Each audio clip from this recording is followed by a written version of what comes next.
starts with back in the day, man. Luca, your energy, everything about you, like Brian said, uh, that you're the one that caught me. First of all, the Australian accent, bro. I love that accent. Um, yeah, Jeez, man, I um, appreciate it, bro. I appreciate it. yeah. I always told my wife, I said if an English woman or an Australian woman walks by me and says something to me, that's it. We're getting a divorce. I'm out. But no, I'm joking. But anyway, like I said, everything, man, resonated with me today that you guys were talking about, and I was like, this is my first time actually speaking on Spaces. I've been jumping in quite a few of them lately, just trying to absorb everything. But I'm a OG.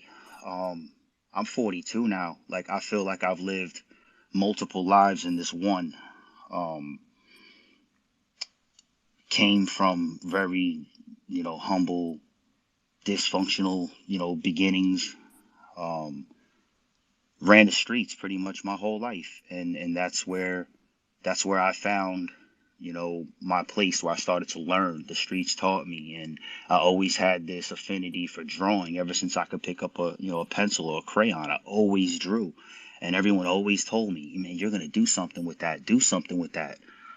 Um, you know, had invitations to go to art school. I didn't like conformity. I didn't like what they were trying to tell me that I had to do, and if I did it in my style, that I would fail.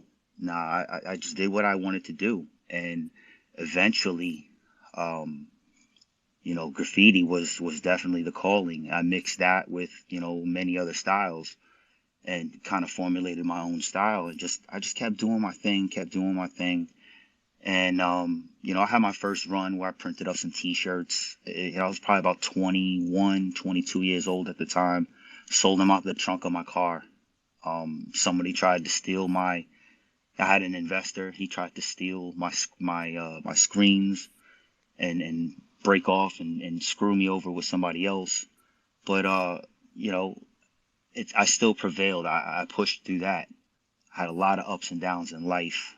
Um, Before that, I even in the streets ended up at the Covenant House, and that's where I met my now wife of 26 years.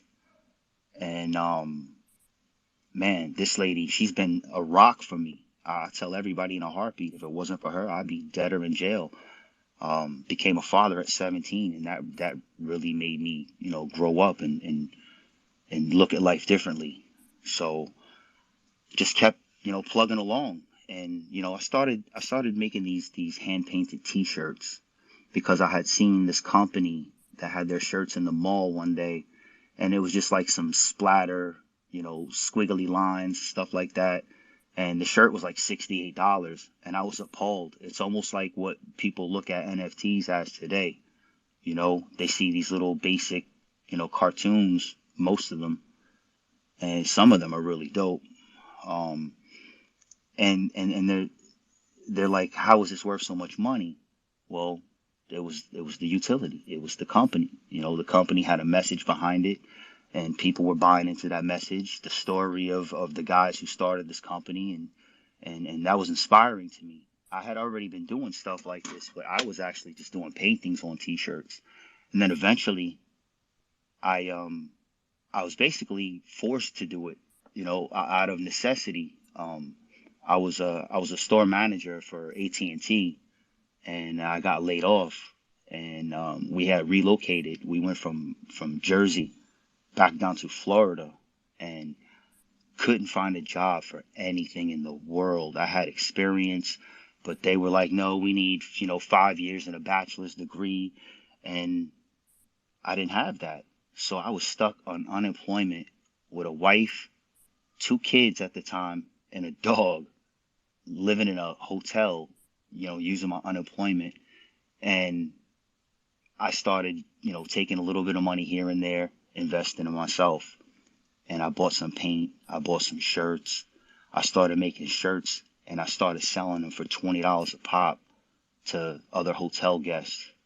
And then I started to expand a little bit. And before I had left Jersey, went to Florida, I linked up with somebody, and he remembered me, had my number, and he gave me a call one day, and he was like, yo, I got this gig, but I'm not confident in it. I got to pass it off to you. I said, oh, what's going on? He said, I got this. It's a video shoot, music video for Joe Budden and Christina Milian. It's called Whatever You Want. I said, okay, cool. I said, well, what's the project? He said, you just got to do something, that has this theme of like Route 66 in the desert and, like a mechanic, you know, Dickies button up. And so I was like, okay, cool. And at the time, he had Pump It Up was a big hit. So on the back of a Dickies button up, I painted like a tractor trailer, and I put Jump Off Trucking. And then on the front, I hand painted the patch and made it look like it was sewn on, like a mechanic shirt. And it was cool because I sent it out. He gave me the packaging, the label, sent it out to Cali where they were shooting the video.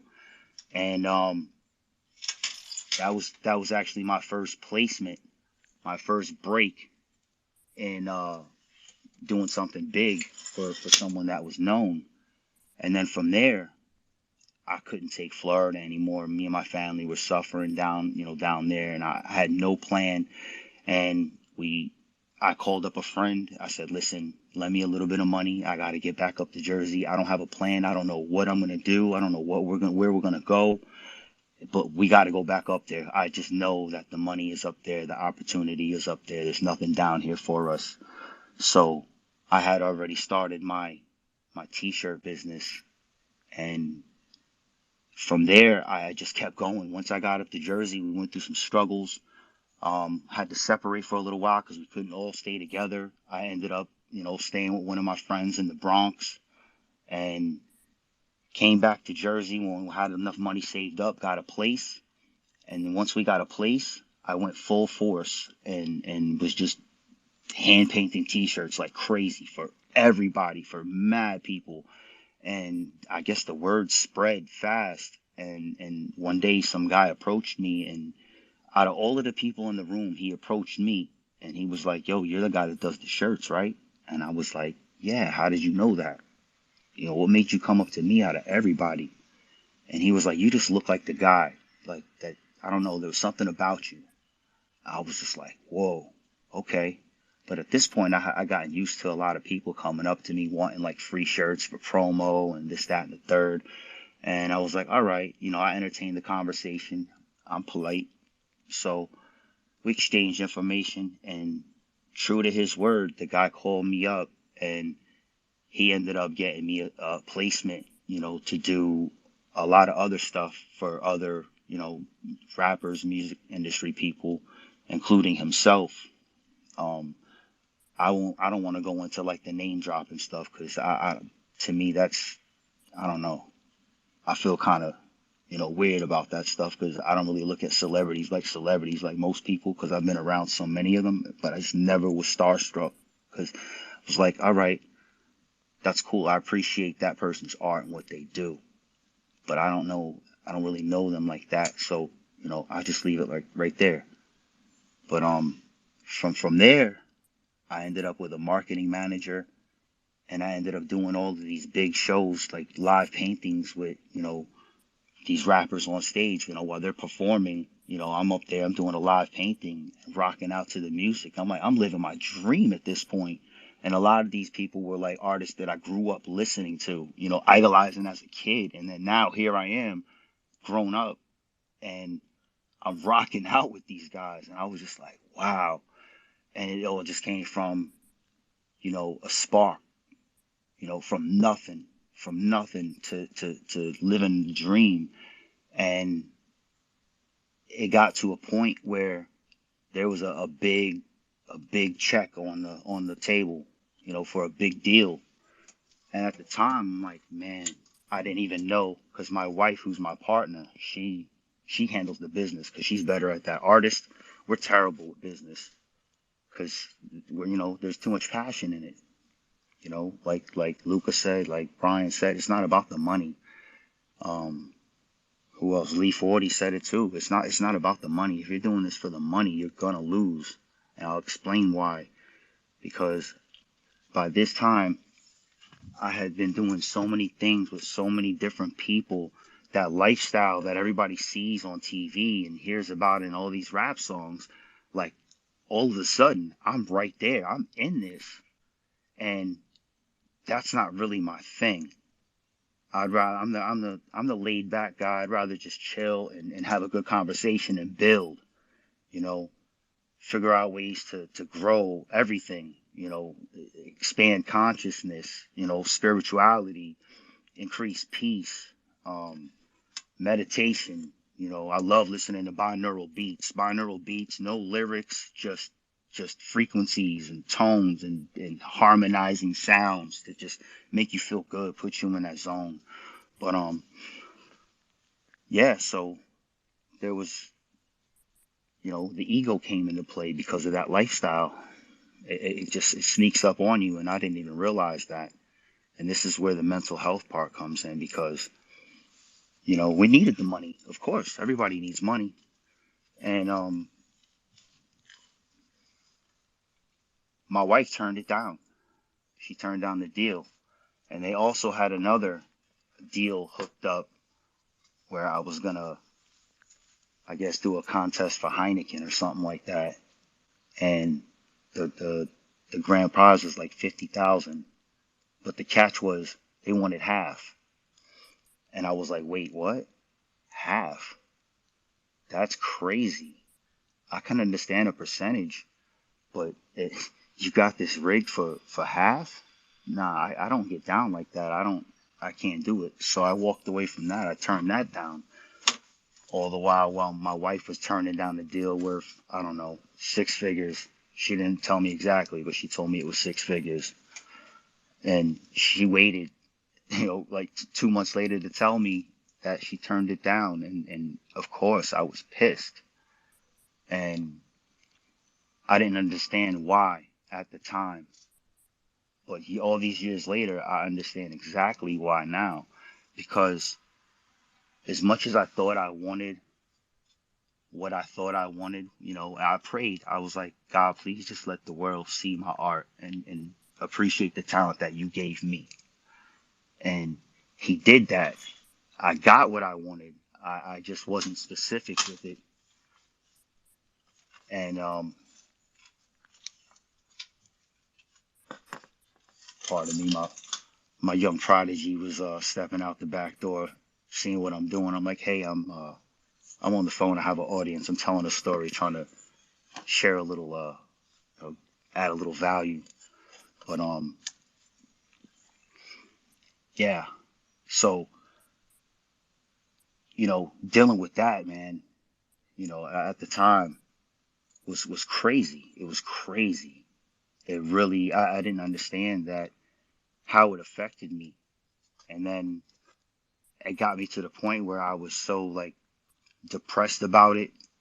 And then my wife got pregnant with our third our child, my son. Finally, I got my little boy. I love my daughters, but my little man, I was waiting for him. Um, yeah, so 2011.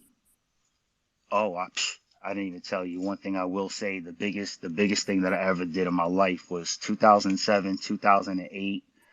Um, I was working with Hot 97 in New York, and I was painting live at Summer Jam.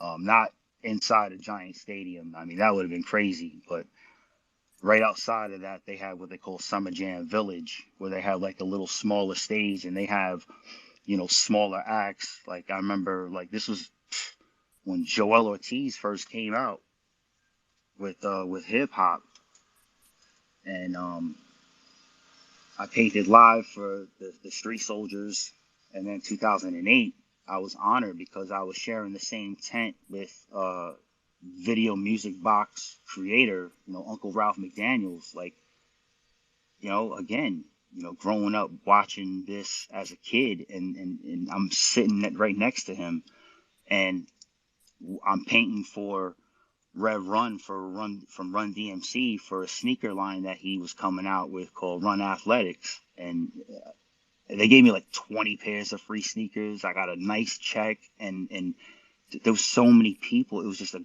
crazy experience, you know. So you can see like I'm riding this high, riding this high. You know, I'm like, wow, I made it. You know, like no,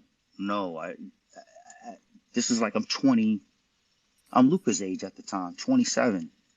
You know, dude, I was working like 2, 3 jobs plus running a business. I mean, it was crazy. I just was grinding. I wanted it so bad, bro. Like so bad. Like everything you said, man. Like I just wanted to leave behind a legacy. And this, oh, dude, I was driving home while you were saying that, and I was like, oh man, how do I want to talk. I want to talk, dude. You really inspired me, and to talk. And now I'm like exploding. I'm letting loose now, bro. And like I see the fist. I see the fist. Yo, I appreciate you, man. Um, but yeah, and I got this monster in me, dude. I've been at work since 1 o'clock this morning. So shit, throwing boxes. And then normally if it's slow, dude, I got my iPad Pro with me at work. I'm drawing at work. Um, that's what I want to get to. Like, I just skip it, man. I think I'm gonna live on Spaces now. But the NFT space, dude, listen real quick. I want to finish up real quick. The NFT space for me, when I started seeing the articles hitting my news feeds and stuff like NFTs, I'm like NFTs, non-fungible tokens. I'm a researcher. Like if something interests me, if I don't know something, I will ask questions. I have no shame. If I'm ignorant to it, I want to know. I want to know. Question everything. So NFTs, start seeing I'm like CryptoPunks. I'm like, all right, this is this basic stuff. This is before I understood the value and all that stuff behind it. I'm like, oh, come on, man. And then I was like, I got more interested. And the more I started to read into it, and I was like, well, holy shit. Yo, a 12-year-old just made how much? What? This is crazy. At first, it was like the intrigue of the dollar amounts. But then it was like, once I started to get more into it, I was like, yo, where do I find out more? Twitter. Okay, Twitter. I'm on Twitter now. Oh, man, I hate Twitter because all I hear about this is the Kardashians and Elon Musk and da da da da. I don't want to get involved in none of that. You know what I'm saying? Like I just want to create. Like I just want to create. And I jump on Twitter and I'm just like gung ho. I'm excited. I'm trying to. Hey man, how you doing? My name's Rep. I just want to shake your hand. Like dead ass. Like I just want to. I want to network. I'm a smart dude. I got the accent. I got the streets in me, but I'm a smart dude. I have intelligence. So I want to speak to people. Like seriously, I have so many ideas for projects. Oh my God, dude, I can't even. I can't even, and I just can't find the right people. I've talked to a bunch of people, but it seems like, I, forgive me if I'm wrong. Maybe it's just me, everybody. But in my 2 weeks in dealing with people, I've had many conversations, and everybody tells these feel good stories. And you reach out, and I'm like, man, your words really inspired me. Like, I really appreciate what you had to say. And then it's almost like, oh man, what is that? Where you swipe left, what I don't even know what the dating sites are or whatever, but it's like they're grading you. It's almost like some of these people are jumping up on the soapbox